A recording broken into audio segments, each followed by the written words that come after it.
to use booster with Coach Zhang Jike's guidance. 我就改回来了，而且这样还省胶水，还是油，这确实是。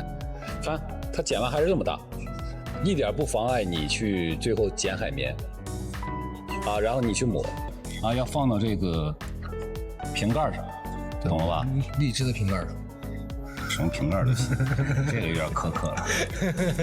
我就说的意思。 Since boosting is still allowed, if your sponge isn't boosted, you're already playing at a disadvantage. All pro players use booster, no exception. Players you see on TV in top events. On their backhand, it's 2 layers of booster and 2 layers of glue. For the forehand, it's 2 layers of booster and sometimes 2 or 3 layers of glue. This setup depends on the venue size. Taller venues have more air resistance. So, add an extra glue layer and apply 1 thin layer of booster. Normal venues like yours aren't that tall. Maybe 5 or 6 meters. That's average height. So just use 2 booster layers, 2 glue layers, and maybe 1 thin booster layer on top. You must prepare your racket according to the venue. There's no single formula for every tournament hall. That approach won't work. Sometimes you feel, wow, my racket is amazing today. Other times, why does it feel off? It's often the venue that causes the difference. A table tennis ball is super light. Even your racket is light, right? So air resistance matters a lot. Venue size is mostly about ceiling height. Let's say a venue fits 50 tables. If it's only 4 meters tall, the ball still travels fast. But a venue with just 15 tables and 15 meters high, you'll feel looping becomes harder. So adjust your racket for tall venues, especially when the ceiling is very high. And consider the region too. In humid places, looping is harder. In dry areas, the ball moves faster. These environmental factors affect play. Altitude is also important. Playing on flat ground feels one way. Go up in altitude, even slight 300 to 400 meters. You'll notice a big difference. Table tennis is about spin and speed. Spin is crucial, and it reacts to dry air. In dry places like Xinjiang, spin becomes extreme. That's why we avoid holding major events in Xinjiang or Yunnan. It's not that the venues are bad. The conditions just aren't good for serious matches. In the Super League, we once played in Yinchuan. I played for Shanghai then. Way too dry. The ball gripped like crazy. I never cut the sponge into a square. I shape it not fully oval, but close. Hand me the racket. First, I trim the sponge roughly to fit the blade. This sponge here. I line it to the blade before cutting. Now, how to prepare the sponge properly? You need to peel this layer off. Don't skip this step. If you boost it like this, it won't absorb right. Peel it first. DHS Hurricane sponges are the exception. After peeling, let it rest.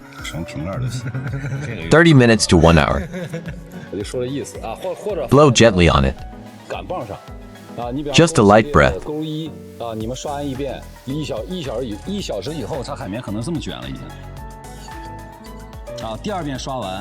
Look, I align it again to the blade.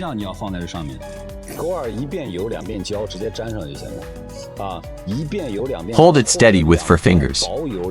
Then trim it. This way, booster stays controlled. No mess on the edges. I think I'm the only one who does this.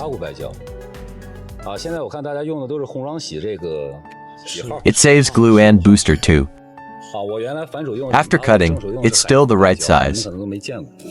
No issue trimming it later. Now you apply booster. This method is clean and easy.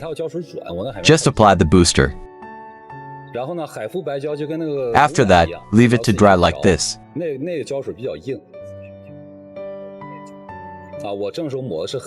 Place it centered and let it dry properly.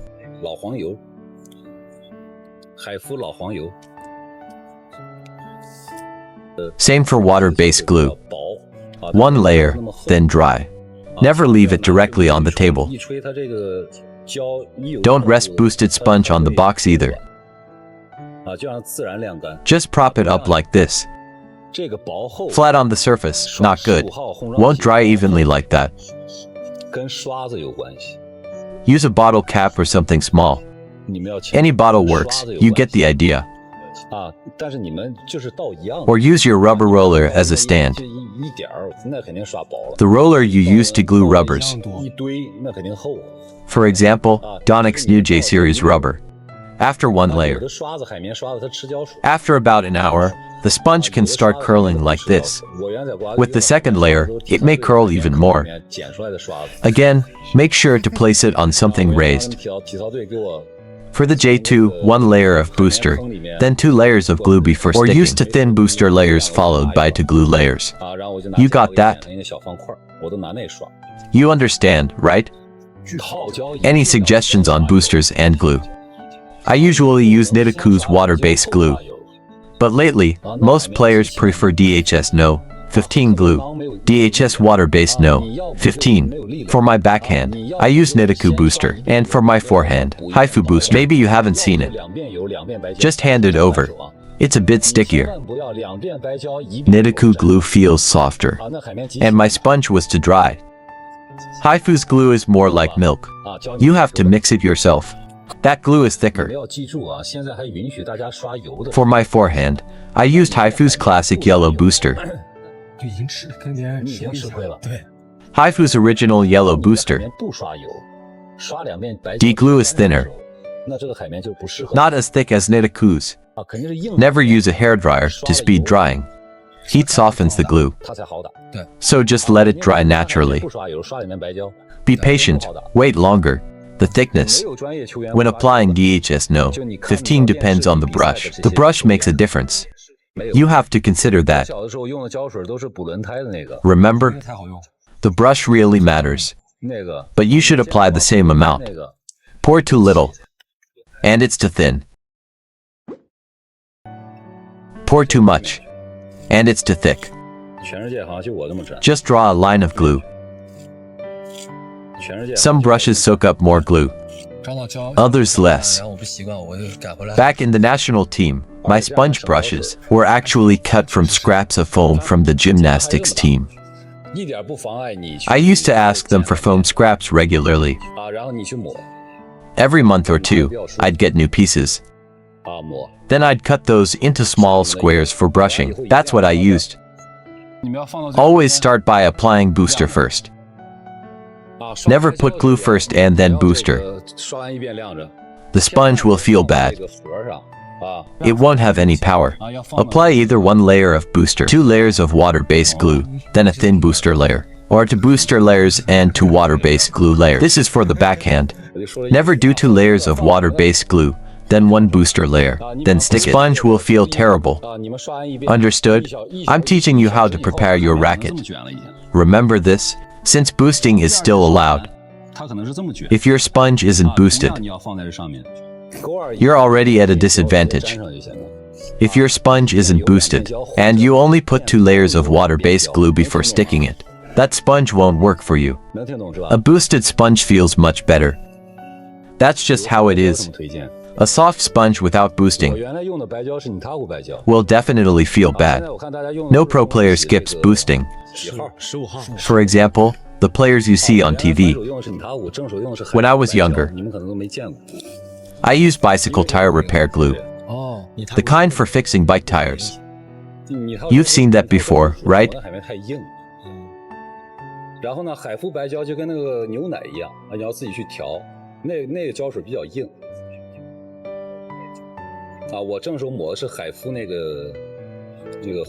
Read more about table tennis on my blog, PingSunday.com. Get free ebook and coaching advices. See you in the next video.